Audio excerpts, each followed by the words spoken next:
के कोने बैठी रहूं मैं कथा के कोने बैठी रहूं मैं कथा के कोने हे राम जानकी कहो किशोरी तेरे राम राम गुणे राम किशोरी तेरे रावण की रज पाऊं किशोरी तेरे चरणन की रज पाऊं किशोरी तेरे चरणन की रज पाऊं। बड़ा सुंदर भाव है।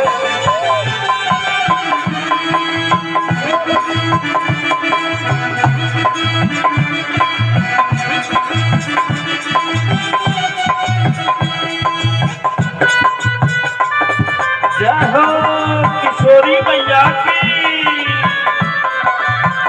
मिथिलानी की।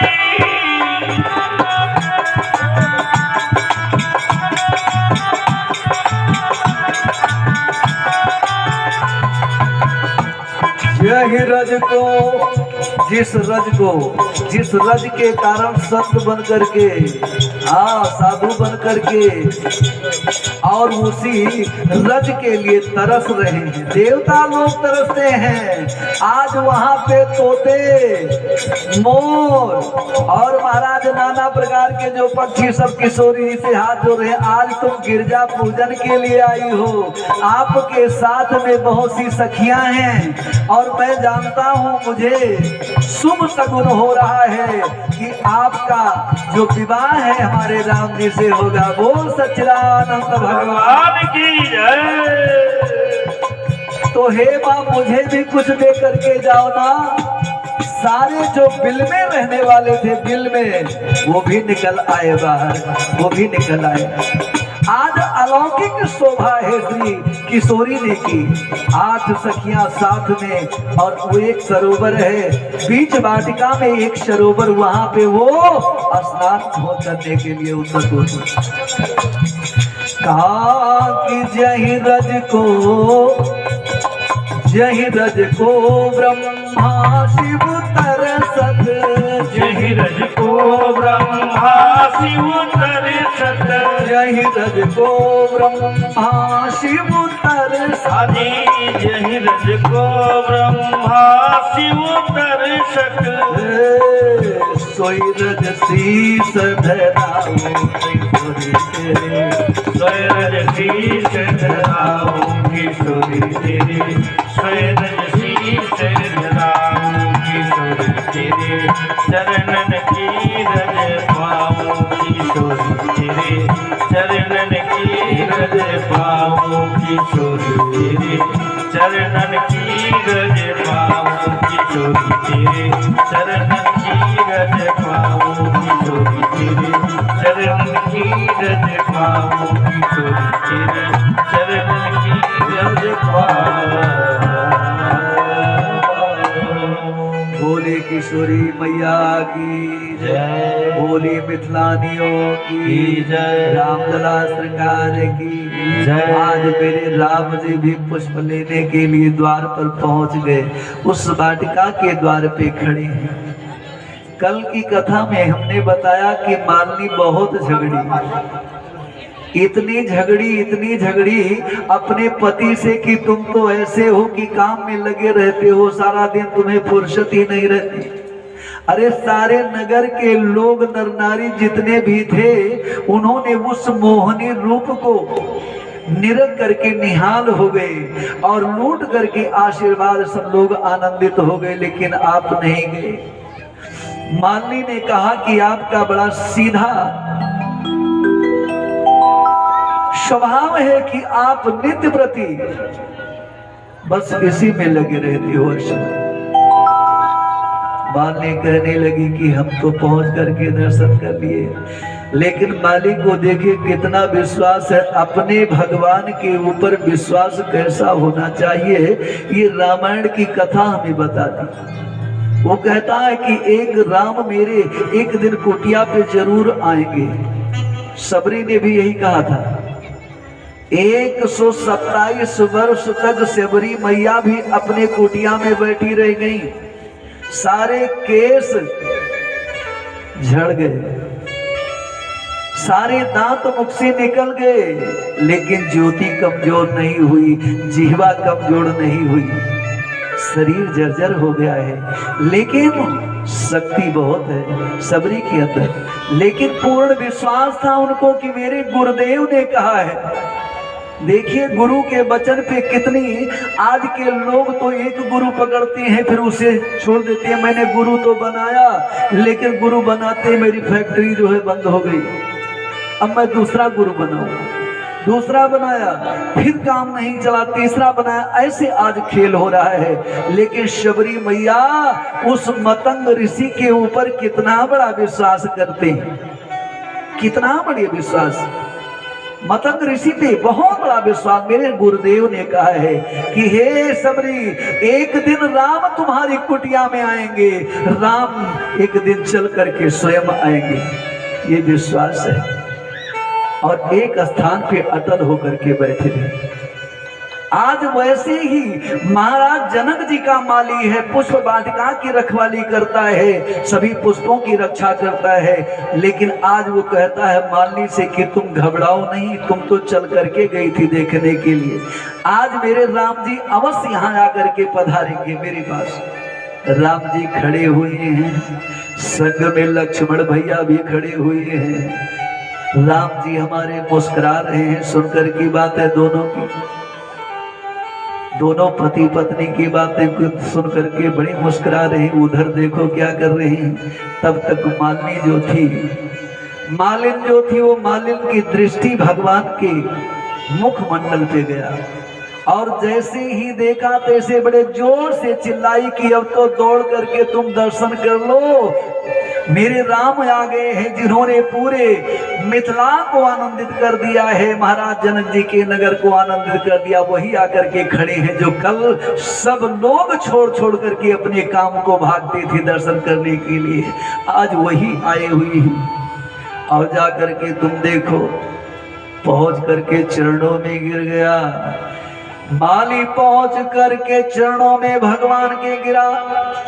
गोस्वामी जी वर्णन करते हैं रामचरितमानस के माध्यम से कि देखन बाग कुंवर दुई आए, देखन बाग कुंवर दुई आए, देखन बाग कुंवर दुई आए, देखन बाग कुंवर दुई आए, बय किशोर सब भांति सुहाए, बय किशोर सब भांति सुहाए, श्याम गवरी की मकान बखानी, श्याम गवरी की मकान बखानी, गिराया नयन नयन बिन पानी, गिरा नयन बिन पानी। उस रूप माधुरी को देख करके महाराज माली हाथ जोड़ करके प्रार्थना करने लगा। कहते हैं कि जब तक खिचड़ी बुदबुदाती है ना, तो समझ लो कि अभी पकी नहीं है, और जैसे वो बोलना बंद कर दे खिचड़ी तो समझ लो कि पक गई, सिद्ध हो गई। बोलो जय सिया राम, जय श्री।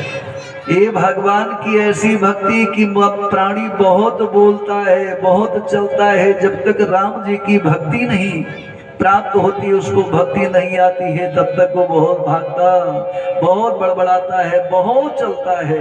लेकिन जब उसके भक्ति उसमें आ जाती है तो वो बिल्कुल अपने मंद मुस्कान से आनंदित कर देता है, सबको प्रसन्न कर देता है। ऐसी वाणी सुशील उसकी हो जाती है, ऐसा उसका रूप निखार आ जाता है, और एक अलौकिक रूप हो जाता है उसका।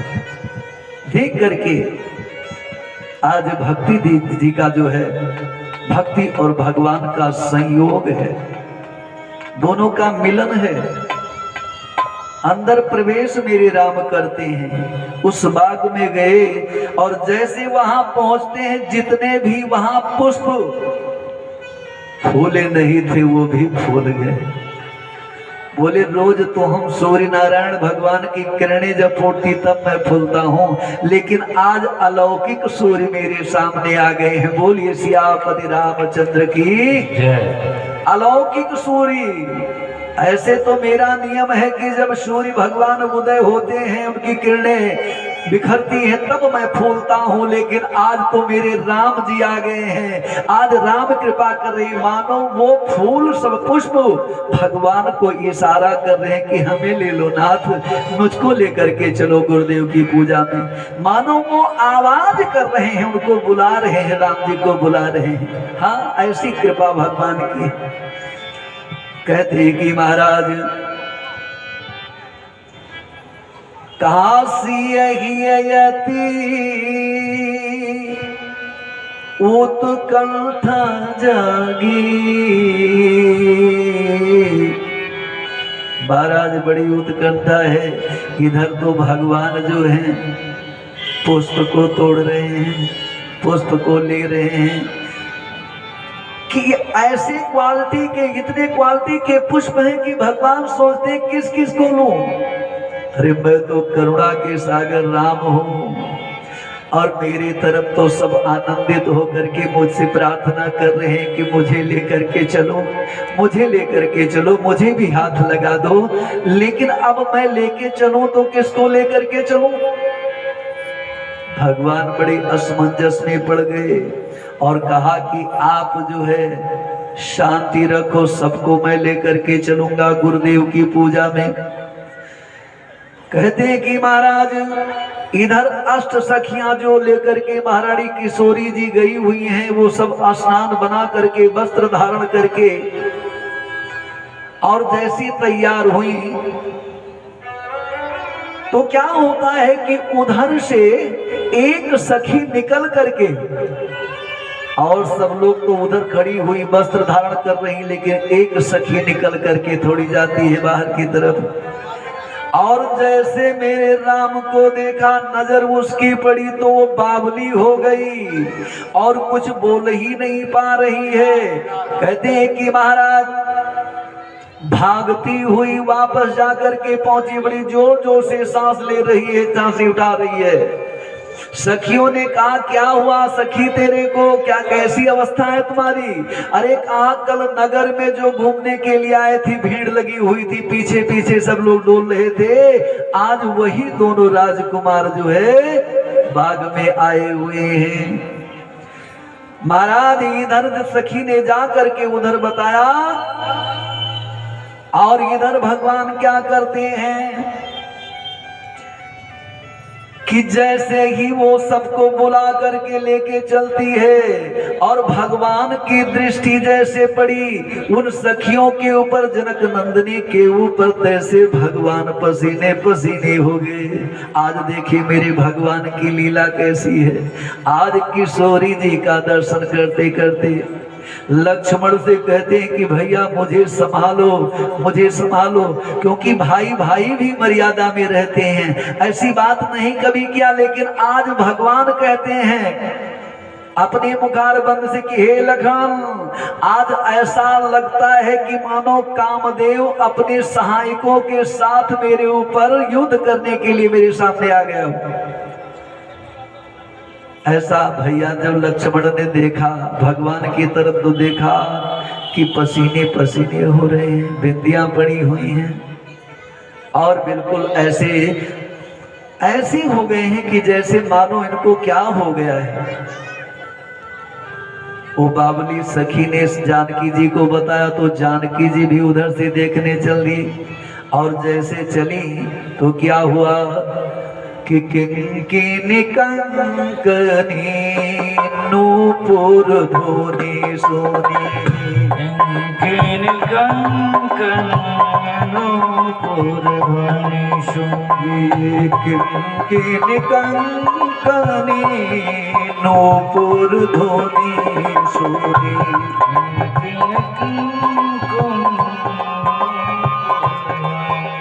हमारे भी शब्द को सुन लेते हैं। वो क्या कह रहे हैं, उन नूपुरों की धुनी को सुन लेते हैं। कहा कि लखन जी ने कि एकाएक महाराज आपको क्या हो गया है। भगवान ने कहा कि लखन मेरी रक्षा करो, मुझे ऐसा लग रहा है कि साक्षात कामदेव अपने वाद्य को बजाता हुआ चल तो सखियां रही हैं, नूपुर किंकनी उनकी बज रही है, लेकिन बजने के बाद में वो समझते हैं कि मानो कामदेव अपने वाद्य को लेकर के, सहायकों को लेकर के वो मेरे सामने आ रहा है। ऐसा हो रहा है आज वो सारे जगत को जीतने का संकल्प लेकर के आ रहा है मेरे ऊपर आक्रमण करने के लिए।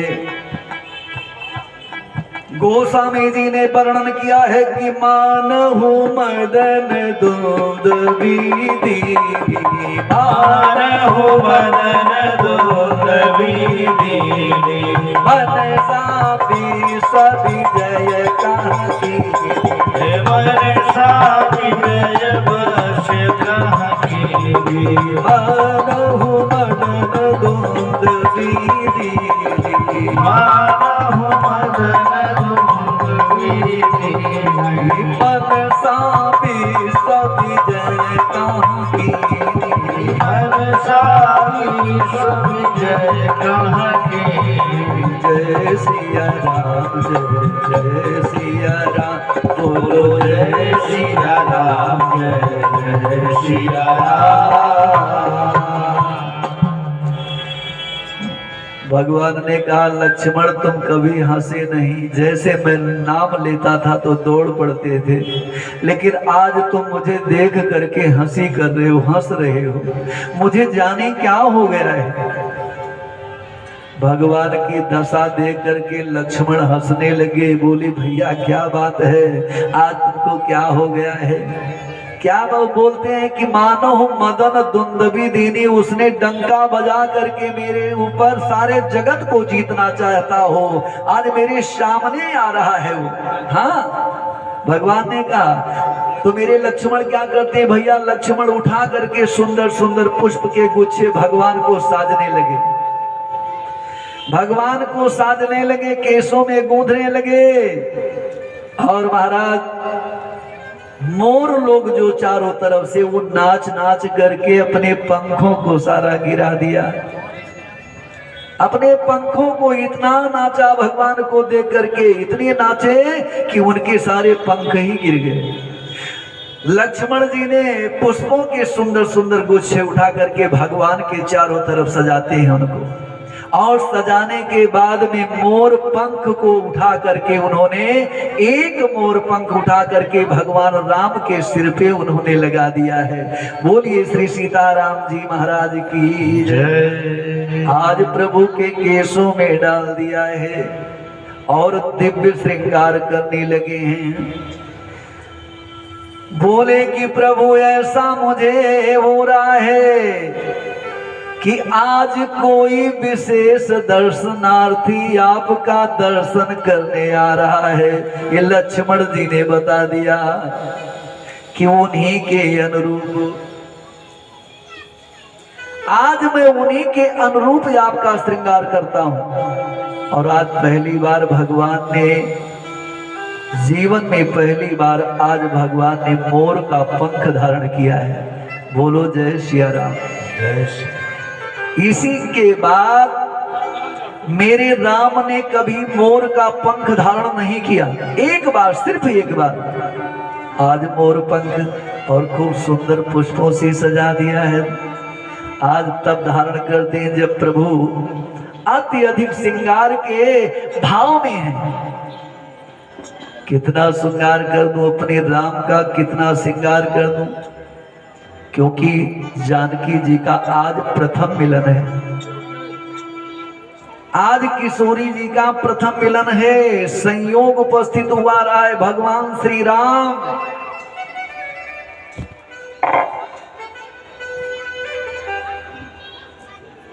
भगवान श्री कृष्ण तो सदा अपने श्रृंगार भाव में थे, लेकिन मेरे राम ने कभी श्रृंगार नहीं किया है। सदा ही उनके शीश पे मोर पंख रहता है, मेरे गोविंद के शीश पर। लेकिन भगवान ने सिर्फ एक दिन आज ही उस पुष्प वाटिका में एक मोर पंख धारण किया है। अनेक सुंदर सुंदर पक्षी वहां देखने में आती हैं, लेकिन आपको मोर पंख ही क्यों पसंद आया है? लखन जी ने कहा कि पक्षी तो यहाँ पे बहुत है, लेकिन मोर पंख मुझे बहुत पसंद आया। हंस भी थे, चातक भी थे, चकोर भी थे, ये सब लोग वहां पर थे, लेकिन सभी पक्षी प्रभु का दर्शन तो कर रहे थे, लेकिन सब लोग मौन थे। मौन होकर के भगवान का दर्शन कर रहे हैं। और मोर जो था वो थिरक थिरक करके चारों तरफ भगवान के नाच रहा था। बोलिए सच्चिदानंद भगवान की जय। इतना भाव विभोर हो गया भगवान के दर्शन में। ये पक्षी है, जरा सोचिए कि हम सब लोग मनुष्य होकर के भी इतना भाव नहीं प्रकट कर पाते, इतना भगवान के प्रति हमारा ध्यान नहीं रहता, लेकिन वो पक्षी हो करके अपने सारे पंख को झाड़ दिया और इतना भाव विभोर हो गया कि पागल के तरीके से नृत्य करने लगा। आज पागलों की दशा हो जाती है जिसमें भगवान की भक्ति आ जाए। गोपियों में भक्ति आई तो काजल को पैर में लगाती थी, सुरमा को रंग में, हावर को आंख में लगा लेती थी, उल्टे सुल्टे कपड़े पहन लेती थी। भाव विभोर जो हो गया, जिसके भीतर भक्ति भगवान की आगे, उसे शुद्ध बुद्ध कहाँ है? मैं कहाँ पे हूँ? मैं कौन हूँ? मेरा कैसा रंग है? मेरा कैसा श्रृंगार है? मैं कौन हूँ? सब लोग मौन होकर के भगवान का दर्शन कर रहे हैं, लेकिन एक मोर ही ऐसा है जो नृत्य कर रहा है। नृत्य करके और सारे पंखों को छोड़ दिया है। संस्कृत साहित्य में पंख को पक्ष कहा गया है, पक्ष कहा गया है। लखन जी साक्षात वैराग्य के प्रतीक हैं। लक्ष्मण जी क्या है? साक्षात वैरागी के प्रतीक, वैरागी। और वैरागी जो होता है वो वैरागी को ही पसंद करता है, क्योंकि लक्ष्मण भी वैरागी हैं और वो मोर भी वैरागी है, इसलिए वो पसंद करते हैं। आज प्रभु के भाव में जो अपने जीवन के समस्त पक्षों को छोड़ करके, सभी समस्त पक्षों को छोड़ करके भगवान के लिए, प्रभु के लिए निष्पक्ष हो जाता है, तब उसके पक्ष को प्रभु स्वयं अपने शीश पे धारण कर लेते हैं। बोलिए सच्चिदानंद भगवान की। भगवान कहते हैं कि तू निष्पक्ष हो जा, मेरे लिए अगर तू निष्पक्ष हो जाता है तो मैं तेरे लिए पक्षधर बन जाऊंगा। इसी कारण मयूर को सब लोग उसी दिन से मोर मोर कहने लगे, मोर मोर कहने लगे। क्या नाम पड़ा? मोर। लोग मोर मोर कहते हैं, जबकि इस पक्षी में कोई खास गुण नहीं है, लेकिन फिर भी इसे भगवान इसके पंख के बिना तो कृष्ण किसी भी समय नहीं रह सकते, नहीं रहते हैं। का तन विचित्र कायर बचन, तन कैसा है? विचित्र है, सुंदर है। तन विचित्र कायर बचन, आही आहार चित चोर। उधर मुख उधर कर दो, उधर की आशा आता है भक्तों की तरफ। हम तो उनके पीछे आई हैं, लेकिन बहनों को जो है दर्शन होना चाहिए। कतन विचित्र कायर बचन, वचन में इतनी कोई सुंदरता नहीं है, लेकिन तन बड़ा विचित्र होता है। मोर का देखने में बड़ा सुंदर लगता है। बैठ जाओ, जो जहां स्थान पाओ बैठ जाओ। और सर्पों का आहार करने वाला होता है। तन विचित्र कायर बचन, आही आहार चित चोर। जब से हरि भय पक्षधर तब से कहें सब मोर। उसको अपना बना लिया सब लोगों ने। तो इसीलिए कहते हैं कि वो बैरागी पक्षी है। लक्ष्मण को बड़ा पसंद आया और प्रभु जब से पक्षधर बन गए तभी से सब लोग मेरा मेरा कहने लगे, मोर मोर कहने लगे। आज लक्ष्मण भगवान जो है लखन जी को श्रृंगार की कविता सुनाने लगे। हे लक्ष्मण मेरा मन अब बस में नहीं है, मेरा मन तो बस में नहीं है। भगवान तो जैसे घबराए हुए लग रहे हैं, लेकिन लक्ष्मण जो लखन लाल जी हैं प्रभु की दशा को देख करके धीरे धीरे मुस्कुरा रहे हैं। भगवान ने कहा लखन आज मैं तेरा विचित्र स्वभाव देख रहा हूं। मेरे ऊपर कोई भी संकट स्वप्न में आता सुन लेता तो क्रोध बेस होकर के खड़ा हो जाता रक्षा करने के लिए, लेकिन आज मैं सीधे बोल रहा हूं, तेरे से बता रहा हूं